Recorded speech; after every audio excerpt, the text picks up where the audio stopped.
Halo pemirsa, apa kabar Anda hari ini? Senang sekali saya Raden Madlias dapat kembali menemani Anda dalam sebuah program talkshow inspiratif. Ini dia Bincang Sehati.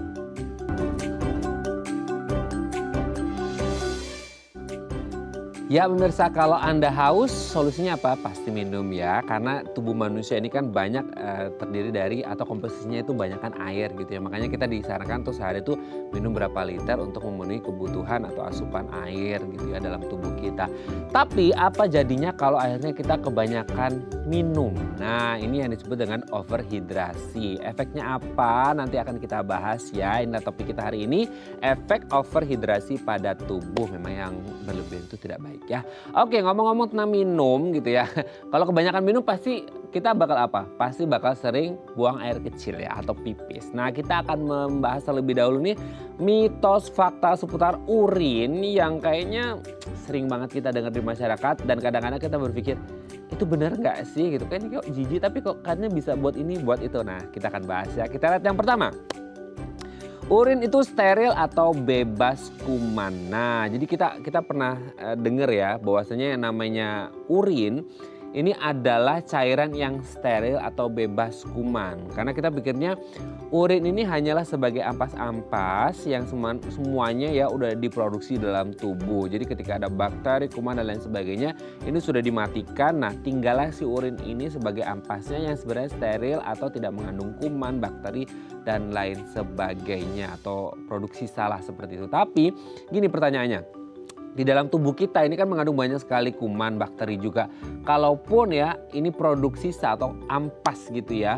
Apakah ketika urin ini kan pasti jalan ada jalurnya. Nah ketika di jalurnya itu ada bakteri, kuman, virus dan lain sebagainya. Dan terbawa oleh si urin, apakah ini menandakan bahwa urin ini bisa dikatakan steril atau bebas kuman dan lain sebagainya? Nanti akan kita bahas ya karena udah banyak banget yang ngomongin begini ya. Oke kita lanjut yang kedua pemirsa. Nah ini nih. Minum urin untuk terapi kesehatan. Pernah dengar? Kayaknya pernah ya. Atau sering gitu ya. Kita pernah mendengar, mungkin Anda pernah baca juga atau dengar ada namanya urofagia kalau tidak salah. Atau uroterapi gitu ya. Nah ini adalah terapi-terapi yang dasarnya, bahan dasarnya agak sedikit jijik ya pemirsa ya. Tapi ini ada lebih ke zaman kuno atau klasik dulu gitu ya. Mungkin ada yang menggunakan urofagia atau uroterapi ini yang katanya bisa bermanfaat untuk banyak hal nih ya, salah satunya untuk jerawat gitu ya, untuk rambut rontok gitu ya, atau untuk kayak penyakit kanker bahkan gitu. Nah ini yang menjadi pertanyaan gitu ya, apakah urin bisa untuk mengobati penyakit ini gara-gara mungkin ini hubungannya dengan penyakit poin pertama tadi ya, bahwasanya urin itu steril, bebas kuman, yaitu case by case ya, catatan untuk mereka yang steril mungkin yang sehat banget atau yang tidak memiliki riwayat atau sedang mengalami infeksi saluran kemih. Tapi apakah ada hubungannya dengan ini dan untuk urofagia atau uroterapi minum air urin ya untuk kesehatan nanti akan kita bahas ya. Oke yang ketiga, urin dapat digunakan untuk atasi dehidrasi. Nah ini ya, orang kan memang harus well hydrated ya, harus terhidrasi dengan baik gitu. Dehidrasi itu membuat orang ya susah fokus yang bisa berujung pada ya gangguan kesehatan lah seperti itu. Tapi gini, orang berpikir bahwa urin katanya bisa diminum lagi untuk mengatasi dehidrasi. Ini agak-agak serem juga ya. Ini hampir sama dengan poin sebelumnya ya, katanya untuk pengobatan pasti diminum juga gitu. Nah gini, mungkin ini beranggapan dari fakta bahwasanya kalau Anda baca-baca artikel atau literatur pasti apa sih komposisi terbesar dari urin? Ternyata kalau saya baca itu ya 95% urin itu adalah air. Sisanya ada urea, kalium, garam dan lain sebagainya. Nah bayangkan kalau ada garam yang pekat yang akhirnya kita minum lagi bukannya mengatasi dehidrasi justru malah bisa bikin dehidrasi. Iya nggak sih? Nanti akan kita bahas ya, ini mitos atau fakta ya bisa mengatasi dehidrasi. Oke kita lanjut yang keempat pemirsa. Urin bisa dipakai untuk atasi sengatan ubur-ubur. Siapa yang beach lovers? Nah, beach goers ya yang sering ke pantai terus sering berenang-berenang gitu ya. Pernah nggak Anda dicium sama si ubur-ubur ya, disengat sama si ubur-ubur? Nah, kalau ada case orang disengat ubur-ubur pasti ayo kencingin. Pasti dong, sering dengar ya. Ayo pipisin kakinya gitu yang kena ubur-ubur biar mati itu segala macam. Nah, apakah hubungannya ini relate ya antara si sengatan si ubur-ubur dan air pipis atau air kencing? Ada manfaatnya nggak ya? Atau malah tambah buruk? Atau gimana? Atau bisa aja nggak usah pakai air kencing tapi air laut ya kan ubur-ubur tinggalnya di laut. Atau gimana nanti akan kita bahas ya. Oke, kita lihat yang terakhir pemirsa. Urin dapat obati jamur kaki atau tinea pedis. Nah, atau bahasa seringnya ya itu kaki atlet gitu ya. Itu jamur yang ada di kaki gitu ya.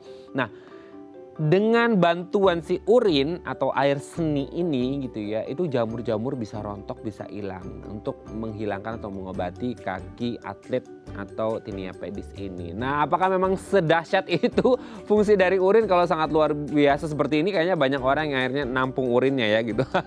Oke pemirsa, itu tadi beberapa mitos fakta seputar urin dan kami akan membahasnya sesaat lagi. Tetap bersama kami di Bincang Sehati.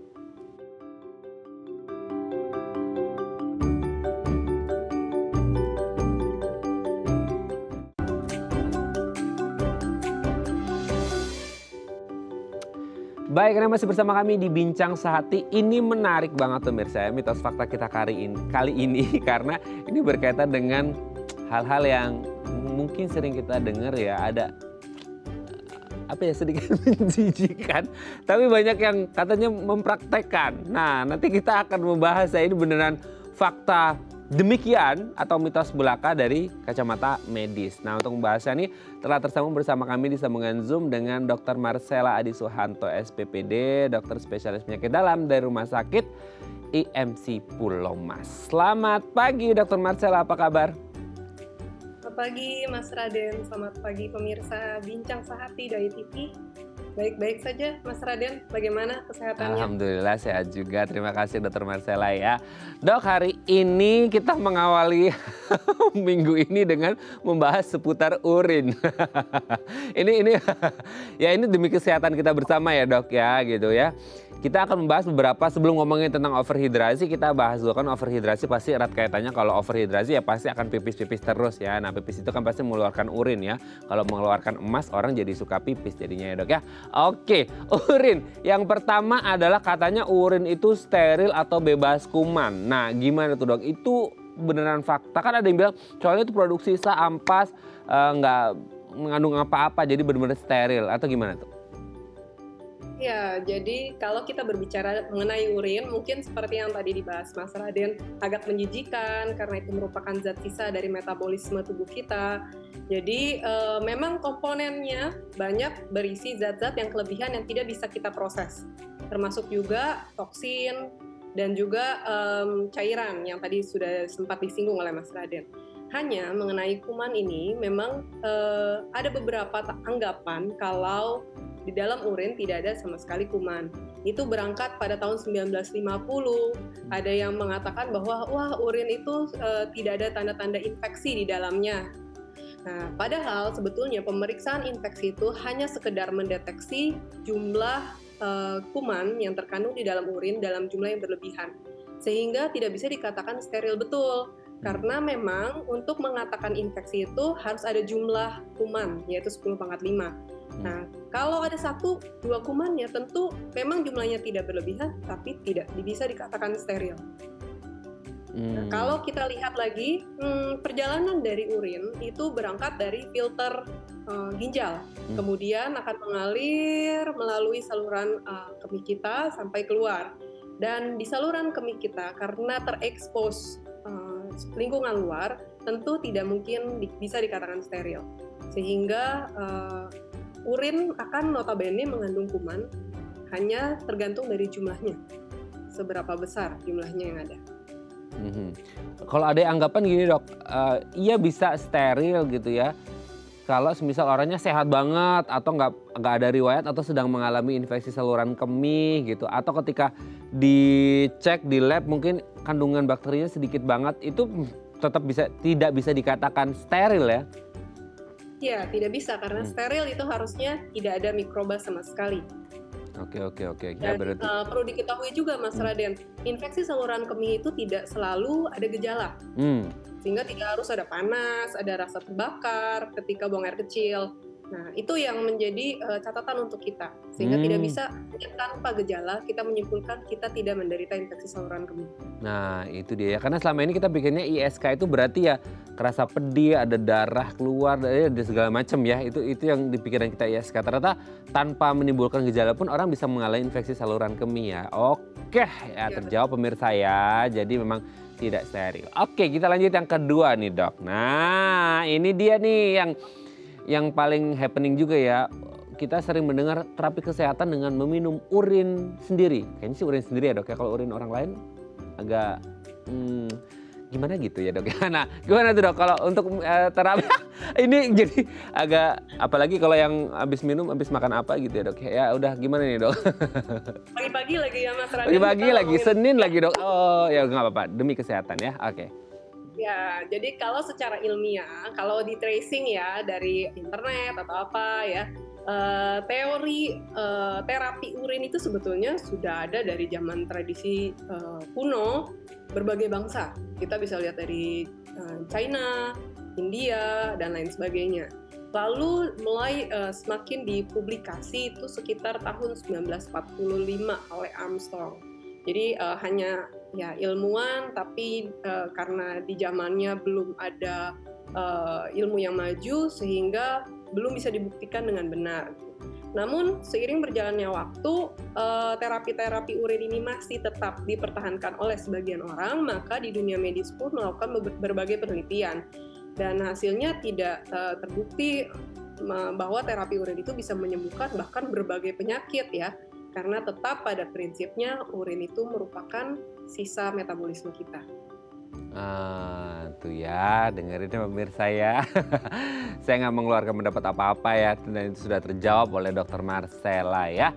Oke dok, yang ketiga. Nah ini mungkin ada hubungannya juga dengan yang pertama ya. Kalau tadi untuk pengobatan ini lebih ke how to hydrate people ya, dengan meminum urin untuk mengatasi dehidrasi. Ya orang sih harus, memang semuanya harus well hydrated ya. Tapi kan kalau ngomongin urin yang memang kalau aku baca itu artikelnya 95%-nya adalah memang air. Tapi kan ada kandungannya yang lain ya, urea, kalium, garam dan lain sebagainya. Nah apakah dengan komposisi 95% air, atau nanti koreksi kalau salah dok, ini bisa untuk mengatasi dehidrasi atau gimana tuh?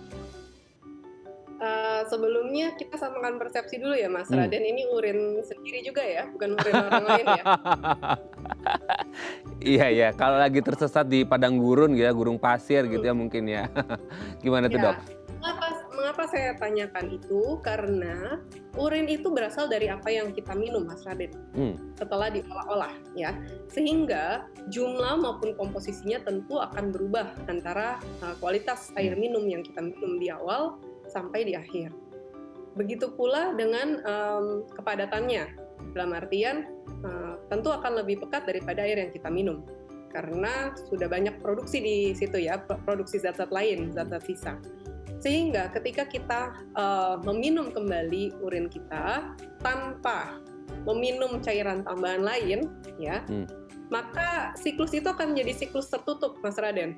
Ya, jadi kita meminum lagi air yang lebih pekat, kemudian keluar lagi urin kita yang semakin pekat, diminum lagi, dan itu akan ongoing ya, akan semakin jumlah air yang kita minum akan semakin sedikit gitu, karena memang sudah terkonsentrasi melalui proses metabolisme tubuh kita. Tuh. Nah, itu yang pertama. Kemudian yang kedua, kita tahu status dehidrasi itu adalah status kekurangan cairan di dalam tubuh kita. Jadi kalau kita sendiri kurang cairan, tentu urin yang kita keluarkan itu betul-betul urin yang benar-benar sisa gitu Mas Raden. Jadi bagaimana mungkin sesuatu urin yang pekat, bahkan kita bisa menandai kepekatan itu dengan warnanya kuning ya, kemudian kecairannya lebih kental seperti itu. Bagaimana mungkin bisa untuk mengoreksi dehidrasi kita. Nah itu dia. Nah ini kalau gini, untuk urin yang berwarna ya dok ya, kuning, coklat, apalagi lebih itu kan memang ya gimana mau minum ya, ngeliatnya aja udah gimana gitu. Nah tapi untuk yang case by case, misal nih kan ada ya dok, kalau kita sering minum gitu, minum air itu kan maka lebih banyak air minum kan sering pipis juga gitu ya. Nah itu kan yang keluar pasti bening banget dok. Itu masuk kategori beda nggak sih? Maksudnya ini lebih apa ya bahasa? Lebih bersih atau lebih sehat gitu apa nggak sih? Tentu tetap kembali kepada pemahaman kita di Hmm. sisi medis bahwa urin itu bukan untuk diminum. Jadi tidak akan ada statement lebih sehat atau tidak karena memang bukan untuk minuman kita. Gitu. Tapi kalau ditanyakan apakah tubuh kita sehat, betul. Itu menandai bahwa tubuh kita hidrasinya cukup dengan gambaran urin yang bening, jernih ya. Itu kemudian sedimen atau sisa-sisa, kadang kita mungkin melihat urin kita ada sedikit berpasir atau ada sisa-sisa ya, tidak utuh urin cairan saja. Nah, kalau seperti itu tentu menunjukkan bahwa status hidrasi kita sangat cukup. Oke, jadi intinya gini pemirsa ya, urin itu tidak untuk diminum, case close, oke ya. Ya, betul. Oke, case close ya. Oke, selanjutnya dok. Nah ini kalau beach goers nih ya suka pergi ke pantai gitu ya. Ini kalau tersengat ubur-ubur ini udah kayaknya udah paten ini di mana-mana kalau tersengat ubur-ubur langsung ada satu temannya standby untuk mengucurkan air seninya gitu. Nah itu gimana tuh dok? Ya kembali lagi.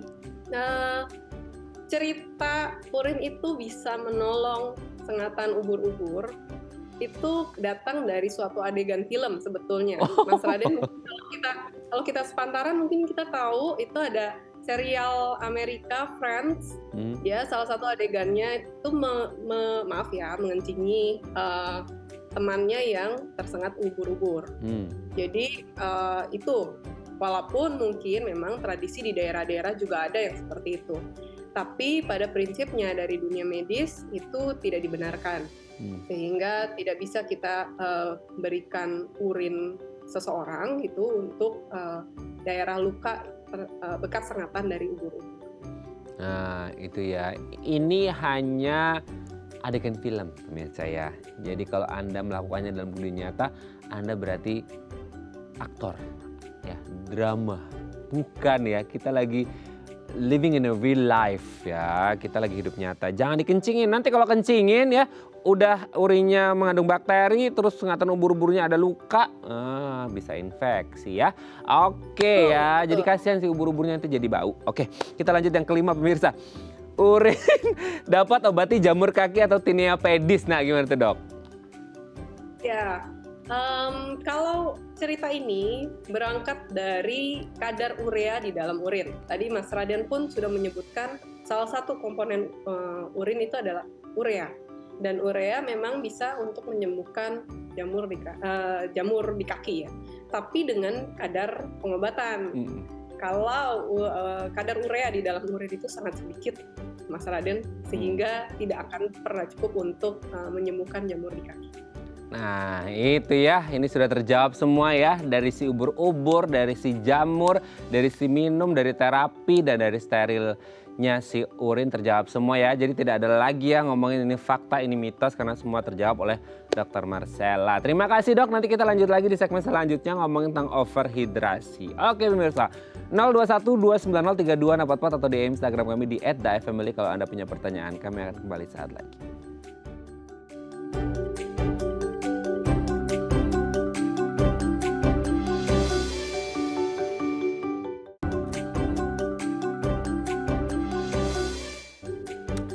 Baik, Anda masih bersama kami di Bincang Sehati. Kita masih membahas tema kita hari ini setelah tadi kita bahas sesuatu yang sangat menarik ya di segmen sebelumnya. Sekarang kita akan membahas efek overhidrasi. Ya, namanya udah over berarti ada sesuatu yang kita bahas ya. Nah, di 021-290-3244 atau di Instagram kami di @daefamily kalau Anda punya pertanyaan pemirsa ya. Kita masih bersama dengan Dr. Marcella Adi Suhanto SPPD, dokter spesialis penyakit dalam dari Rumah Sakit IMC Pulau Mas. Dr. Marcella, kita lanjut lagi dok. Yang dimaksud dengan overhidrasi ini apa sih dok? Kan ada ya, maksudnya standar kita minum sehari itu segini biasanya kan. Itu tergantung mungkin usia, jenis kelamin, berat badan dan lain sebagainya disesuaikan ya dengan BMI-nya kita mungkin gitu ya. Tapi yang dimaksud overhidrasi ini di titik mana sehingga overhidrasi ini masuk kategori overhidrasi gitu? Ya, jadi overhidrasi itu lawannya dehidrasi. Ya. Mungkin para pemirsa lebih sering mendengar dehidrasi Betul. atau kekurangan cairan. Overhidrasi sesuai dengan artinya itu adalah kelebihan cairan. Apa yang kita simpulkan dari kelebihan cairan itu biasanya dilihat dari keluhan dan tampilan dari seseorang. Salah satunya misalnya adanya pembengkakan di kaki, di tangan, di wajah, itu bisa menunjukkan seseorang mungkin mengalami overhidrasi. Dan perlu diketahui overhidrasi itu bukan suatu penyakit, tapi status hidrasi seseorang. Jadi kadar cairan di dalam tubuh kita itu seperti apa. Karena kita tahu cairan di dalam tubuh kita menempati proporsi 60%. Sehingga ketika ada gangguan, kekurangan atau kelebihan, maka tentu akan mengganggu keseluruhan dari metabolisme kita. Oke, jadi selama ini kan kita disarankan untuk minum berapa liter sehari gitu ya dok ya. Nah sebenarnya sih yang apa ya bahasnya idealnya atau faktor kebutuhan tubuh kita ini sebenarnya berapa banyak sih sehari supaya nggak masuk kategori dehidrasi juga, nggak masuk kategori overhidrasi juga. Ada standar idealnya atau kembali ke individu masing-masing sesuai dengan mungkin berat badannya, jenis riwayat kesehatannya dan lain-lain sebagainya gitu. Betul, sebetulnya kalau kita mau menghitung secara detail kebutuhan cairan kita itu sifatnya personal. Karena betul yang tadi Mas Raden sebutkan, banyak yang mempengaruhi seperti berat badan, jenis kelamin, lalu aktivitas sehari-hari kita, kemudian apakah kita sedang menderita sakit seperti demam, atau diare, atau ada pengeluaran cairan lain dari dalam tubuh kita. Tetapi kalau dihitung standar itu sesuai dengan iklan-iklan layanan masyarakat yang saat ini marak diberitakan, yaitu minum sebanyak 8 gelas atau 10 gelas boleh sehari. Dengan asumsi 1 gelas itu 200 sampai 250 cc. Bila rajin mau menghitung sendiri per kilogram berat badan, karena memang itu kan standar ya Mas Raden. Bisa aja kan orang ada yang 50 kilo, ada yang 80 kilo berat badannya kan tidak mungkin sama. Nah, sehingga bisa dihitung misalnya 25 cc per kilogram berat badan itu tinggal dikonversi sendiri ke berat badan masing-masing kita.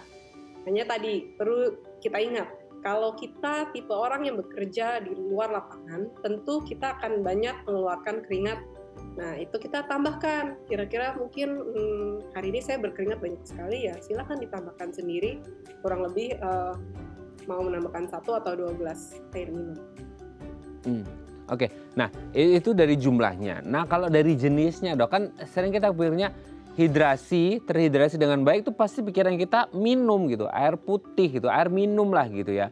Nah kan tapi dalam sehari-hari waktu kita makan, kalau nggak salah saya pernah dengar juga kayak mungkin sayur sop, sayur bening, sayur asam itu kan mengandung kuah-kuah dok. Nah gitu ya. Nah itu masuk hitungan yang standar, hitungan berapa jumlah cc per hari yang tadi disebut sama Dokter Marcella, apa di luar dari minum atau termasuk juga gitu? Termasuk juga Mas Raden. Jadi kalau pertanyaannya adalah air yang ideal untuk kita minum, tentu sampai saat ini adalah air putih. Air putih bersih ya Mas Raden, jadi air putih yang tidak berbau, tidak berwarna, tidak mengandung kuman, kemudian sudah dimasak ya. Jadi air itu sebagai air utama kita untuk sehari-hari. Namun untuk kuah sop, kemudian buah-buah mungkin yang kandungan airnya tinggi ya, itu juga bisa menjadi asupan kita sebagai asupan tambahan. Untuk jenis air minum yang lain, apakah air teh dan lain-lain, yaitu sebagai tambahan saja Mas Raden, bukan sebagai yang utama. Tapi yang utama kembali lagi adalah air putih. Oke, berarti termasuk ya hitungannya air gitu ya, apalagi mungkin kayak semangka itu kan banyak kandungan airnya. Nah, kalau kita berbicara dari sisi geografis, Indonesia itu kan negara tropis ya, bisa hampir setahun gitu ya, itu matahari bersinar terang menyinari kehidupan kita gitu dok ya. Dalam artian kita pasti akan sering minum gitu ya. Apalagi untuk teman-teman yang mungkin secara iklim lebih panas dibandingkan beberapa daerah di Indonesia seperti itu. So otomatis mereka akan sering minum dong dok gitu. Nah apakah overhidrasi ini menjadi salah satu penyakit atau kondisi lah ya, kita katakan kondisi yang prevalensinya juga lumayan tinggi di Indonesia, mengingat kita negara tropis di mana orang juga sering minum atau banyak minum gitu dok? Ya, yang perlu kita pahami adalah status hidrasi normal. Jadi ketika kita seperti yang Mas Raden bilang, banyak terpapar matahari, banyak berkeringat, sehingga kita banyak minum, ya wajar. Justru kita harus melengkapi kembali kekurangan cairan tubuh kita yang sudah terlanjur keluar, ya. Sehingga kita samakan dulu keadaan tubuh kita supaya volume cairan di dalam tubuh kita cukup, itu dulu. Tapi yang dimaksud dengan over adalah ketika kita sudah tidak dehidrasi, cairan kita sudah cukup di dalam tubuh, ya. Biasanya ditandai dengan apa ya cairan tubuh yang kurang itu? Tandanya adalah haus, Mas Raden. Jadi kalau kita sudah tidak haus, biasa-biasa aja ada di ruangan indoor gitu ya, tapi kita masih minum terus bergelas-gelas, bahkan hitungannya bisa beberapa liter, nah itu kita bisa masuk ke dalam keadaan overhidrasi. Jadi kita lihat dulu keadaan tubuh kita saat ini. Jadi bukan berarti, wah saya nggak boleh banyak minum nih, walaupun dehidrasi di luar gitu, tetap nggak banyak minum. Bukan seperti itu. Jadi kita lihat dulu, kita dehidrasi atau kita sudah cukup hidrasinya di dalam tubuh kita. Oke, nah ini yang menarik dok, saya jadi kepikiran gitu ya. Standarnya kan patokannya haus gitu ya. Nah kalau misal orang yang bekerja di ruangan ber-AC, kan rata-rata itu mereka nggak haus ya dok ya. Itu jarang hausnya. Sementara ada takaran sehari harus berapa liter air harus diminum gitu kan. Nah kalau kondisinya nggak haus tapi untuk memenuhi kebutuhan yang berapa liter itu dia harus minum, itu gimana dok? Maksudnya itu hydrated biasa atau bisa jadi overhydrated padahal sebenarnya dia nggak haus tapi karena untuk memenuhi kebutuhan yang berapa liter dia harus minum karena dia tempat kerja ber-AC, beda kalau outdoor gitu dok. Ya, pertanyaan yang bagus Mas Raden. Jadi ketika kita bicara haus itu artinya cairan kita sudah kurang, gitu ya. Tapi ketika kita membicarakan kebutuhan cairan kita kurang lebih 8 gelas sehari, itu tidak menunggu kita dehidrasi, Mas Raden. Karena kita tahu pasti bersiklus ya cairan kita. Jadi tidak menunggu haus dulu untuk minum. Kita tahu kewajiban kita minum kebutuhan cairan minimal 8 gelas sehari, ya silahkan diminum secara rutin. Memang untuk keadaan tertentu, misalnya lagi adem ya, lagi sejuk keadaannya, atau pada orang tua, itu kemampuan untuk sensing hausnya itu sudah mulai menurun. Sehingga penting sekali untuk kita mematok bahwa kita memang memerlukan 8 gelas cairan tersebut. Nah, seringkali sekarang yang menjadi pengingat adalah letakkan gelas kita di sebelah kita. Kemudian kita mengukur waktu, misalnya jam 10 pagi kita harus minum setengah gelas, jam 11 setengah gelas, seperti itu. Jadi untuk membuat kita rutin dan tidak lupa untuk meminum hanya karena kita tidak merasakan haus. Nah, seperti itu ya pemirsa ya. Jadi terjawab ya. Untuk Anda ya, pekerja kantoran yang stay berjam-jam di ruangan ber-AC gitu ya. Kan kata dokter Marcella minumnya pas aus aja. Tapi akhirnya cuma berapa setengah liter aja sehari. Nggak gitu juga. Semua ada standarnya ya, ada aturannya. Oke dok, nanti kita akan lanjut lagi ya ngobrolin seputar overhidrasi di segmen selanjutnya. Pemirsa 021 290 3244 atau DM Instagram kami di @daefamily. Kalau Anda masih punya pertanyaan, kami akan kembali saat lagi.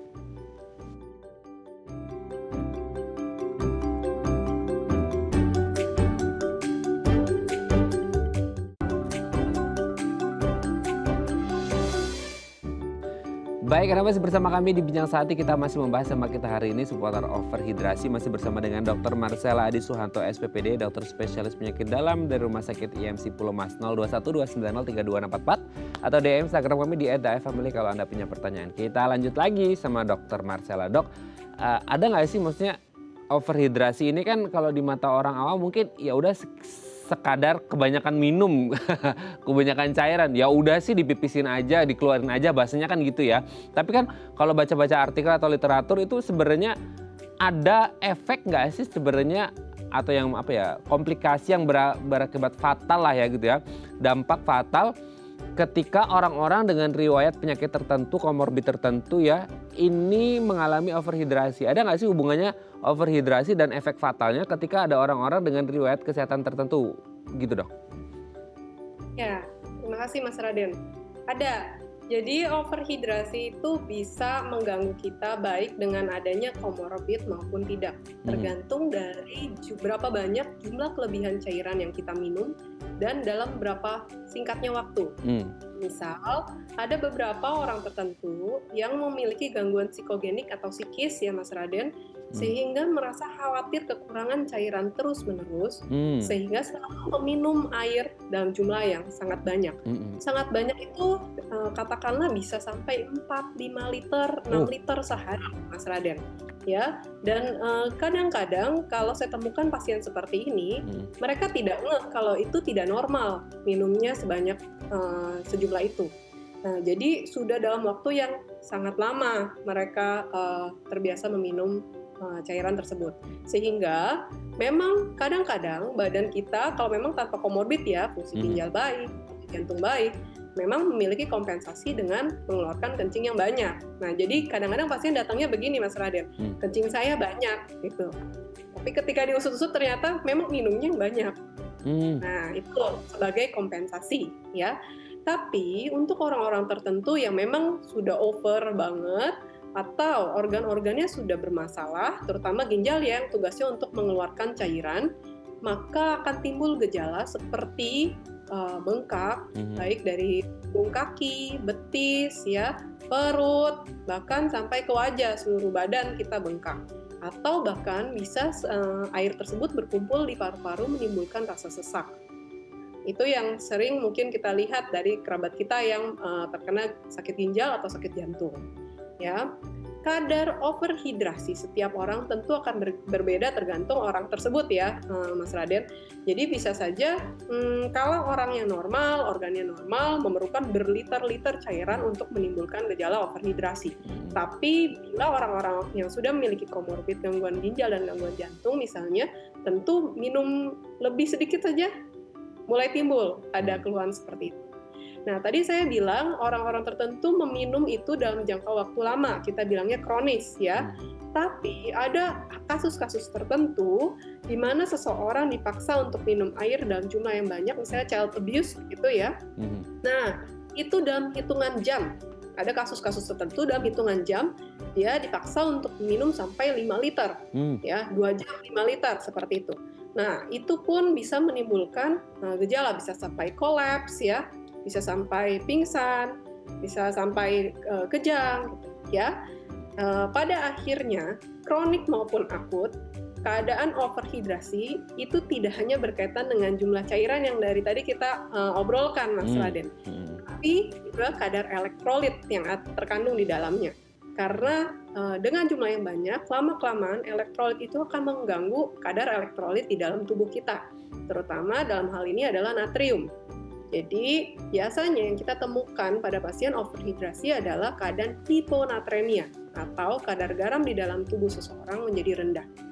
Dan itu bisa menimbulkan gejala seperti yang ringan ya Mas Raden, mual, muntah, ya, dizzy, kepalanya tidak enak ya, atau bahkan sampai pingsan. Oke. Ini sangat mengerikan ya bagaimana overhidrasi yang kita pikirnya simple aja ya udah habis aja gitu ya untuk mengurangi overnya gitu ya. Ternyata sangat berdampak terutama untuk mereka-mereka yang punya penyakit-penyakit seperti jantung dan lain sebagainya yang tadi disebut sama Dr. Marcella. Ini kan menjadi catatan ya, kita harus tahu nih standar orang masuk kategori overhidrasi ini apakah sekadar buang air kecilnya lebih sering, frekuensinya lebih sering, dan apakah ada tanda-tanda lain nanti kan kita bahas ya Dok ya. Setelah kita bacain DM dulu ya, ini dari pemirsa ada yang bertanya dari Bapak ini kayaknya ya, Pak Arwan. Dok, kemarin saat saya buang air kecil, urin saya warna putih bening. Lalu pagi ini perut terasa nyeri. Oke, kemarin putih bening, berarti nggak ada masalah harusnya ya. Terus pagi ini perut terasa nyeri. Itu apa ada hubungannya dengan hidrasi? Oh, gimana nih maksudnya, Dok? Buang air kecil putih bening, terus perut terasa nyeri. Itu ada hubungan, mungkin overhidrasi atau dehidrasi atau mungkin ada di saluran kemihnya, Dok, gimana nih? Ya, mungkin kita coba sama-sama menelaah pertanyaan tadi dari Pak siapa, Mas Raden? Pak Arwan. Oh iya, selamat pagi Pak Arwan. Terima kasih untuk pertanyaannya. Saya coba menjawab ya Pak Arwan. Untuk statement pertama, urin bening itu putih bening justru urin yang bagus, seperti yang kita diskusikan tadi ya. Kemudian statement kedua, perut terasa nyeri, itu banyak sekali pemikiran yang bisa kita duga terkait hal tersebut ya, tidak melulu mengenai hidrasi atau urin. Yang biasanya dokter akan tanyakan adalah nyeri perutnya di sebelah mana. Itu yang penting ya, tapi tidak tercantum di sini ya. Jadi saya sulit untuk menyimpulkan apakah nyeri perut Pak Raden berkaitan dengan gangguan saluran kemih atau tidak ya. Mengapa saya sebut langsung ke gangguan saluran kemih? Karena biasanya yang berhubungan dengan gangguan saluran kemih adalah infeksi ya, apalagi kalau Pak Anwar usia lanjut misalnya ada prostat ya, sehingga untuk buang air kecil mengalami gangguan dan menimbulkan bendungan di kandung kencing kita. Nah, kadang itu menimbulkan nyeri di bagian perut sebelah bawah. Ya. Tapi kalau pertanyaannya adalah berkaitan dengan hidrasi, biasanya tidak ada hubungan, Mas Raden ya. Jadi hidrasi tidak menimbulkan nyeri perut. Hidrasi hanya menimbulkan, kalau over itu akan menimbulkan penimbunan air di dalam perut. Dan itu ditandai dengan pembesaran perut. Tidak selalu nyeri. Oke ya, semoga bisa menjawab pertanyaan dari Pak Arwan ya. Berarti kalau pipisnya putih bening itu sebenarnya udah bagus ya. Kalau perut nyeri, nah tadi dokter Marcella harus dikasih tahu nih nyerinya sebelah mana dan hubungannya apa, tidak harus selalu berhubungan dengan hidrasi ya. Lebih baik untuk konsultasi ke dokter, periksakan apa penyebab nyerinya ya. Terima kasih Pak Arwan, sehat selalu. Oke dok, kita lanjut lagi. Nah ngomong-ngomong tadi kan dokter sempat mention ya, orang minum entah itu overhidrasinya bersifat akut atau kronis gitu ya. Kalau kronis ya memang agak bertahap gitu ya. Nah kalau akut, nah yang mana itu yang akut dok? Kalau nih ya, ini identiknya orang kita nih, habis olahraga capek keringetan, pasti kan dia pingin banyak minum ya gitu. Atau untuk orang yang muslim nih teman-teman kita yang puasa, pas buka puasa, wah satu gentong kayaknya habis gitu ya. Apalagi habis kerja outdoor, panas segala macam, langsung itu kayak ngerapel minum sehari. Nah itu bisa berujung pada overhidrasi yang sifatnya akut atau enggak, itu cuman biasa aja itu, atau gimana itu dok? Ya, kita kembali lagi berkaitan dengan kasus apa. Ketika Mas Raden bilang kasus yang terjadi adalah anak muda misalnya ya, buka puasa, nggak terkontrol lagi minum, segala macam banyak ya. Tentu banyaknya yang dimaksud itu biasanya tidak sampai beberapa liter gitu. Yang biasanya terjadi adalah bergelas-gelas atau pakai pin ya atau pitcher ya untuk berbuka puasa bersama.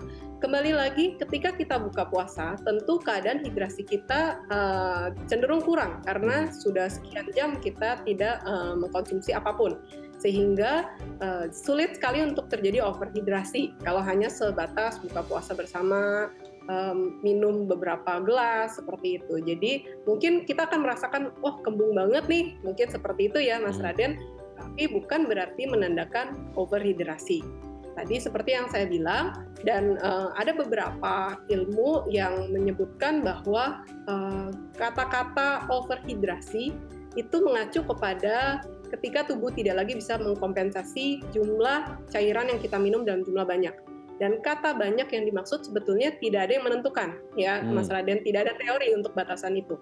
Hanya ada beberapa teori yang menyebutkan 2,6 liter dalam 3,5 jam. Kalau kita hitung dalam keadaan akut ya Mas Raden. Tapi kembali lagi, itu tidak berlaku umum ya Mas Raden, jadi belum ada benar-benar statement tidak boleh berapa liter dalam berapa jam, itu belum ada yang resmi mengeluarkan itu. Oke, mengompensasi 2,6 liter selama 3 jam ya kalau tidak salah ya dok ya. Nah itu sebenarnya intake-nya atau keluarnya dok? Yang dalam itu? Kenapa dok? Intake-nya. Intake-nya ya, oke intake-nya. Ya. Nah itu kan minumnya. Nah kalau sekarang kalau masuk kategori overhidrasi ada hubungannya juga dengan seberapa banyak frekuensi kita kencing juga nggak sih? Maksudnya kayak, oh kalau sering kencing berarti kamu overhidrasi tuh gitu. Atau gimana tuh dok? Gejala orang bisa dikatakan masuk kategori overhidrasi dari apa bahasanya ya, outputnya gitu, keluarnya itu gimana tuh? Ya, jadi justru ketika seseorang bilang buang air kecilnya menjadi banyak, itu kita tenang justru Mas Raden, karena berarti tubuh kita kompensasinya bagus. Kembali, overhidrasi itu adalah status cairan kita terbendung di dalam tubuh kita Mas Raden. Jadi ketika bisa dikeluarkan tentu tidak ada statement overhidrasi gitu. Tapi ketika sudah tidak lagi terkejar gitu ya, Kita minum sekian liter, tapi yang keluar hanya sekian cc misalnya. Nah, itulah yang akan mencetuskan keadaan overhidrasi. Istilahnya banjir lah di dalam tubuh kita. Jadi karena keluarnya tidak sama dengan yang kita minum. Oke ya, jadi kalau Anda minumnya agak banyak gitu ya, terus keluarnya banyak, no worry, karena itu bagus ya, berarti memang bisa diproduksi secara baik gitu ya. Tapi yang jadi pertanyaan, kalau akhirnya minumnya banyak, keluarnya cuma sedikit gitu ya, takutnya akhirnya menggelembung semua di dalam, itu bisa mengefek pada overhidrasi. Oke dok, nanti kita akan lanjut lagi ngobrolnya di segmen terakhir kita di Bincang Sehati ya dok ya. Baik pemirsa 021 290 3244 atau di Instagram kami di @dafamily. Kalau Anda masih punya pertanyaan, kami akan kembali saat lagi.